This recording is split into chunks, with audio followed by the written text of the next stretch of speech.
Come today in front of me HUAWEI Nova Y70 and I'll show you how to mute ringtone on this device. So first let's just open the settings application and then tap on the sounds and vibration. Then you'll see here the ringtone message and notification volume panel, and just to mute your device ringtone you should hold and swipe for a while just to the left side this white dot with your finger. Also we can make it by the second way, just first here in default volume button control switch media to ringtone, and by this way just by press up or down volume button on the right side of your phone.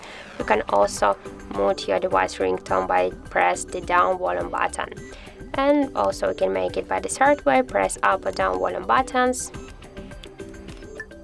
One moment please. And after that swipe this white dot to the down with your finger, and that's it. So thank you for watching, and if you find this video helpful, don't forget to leave a like, comment and to subscribe our channel.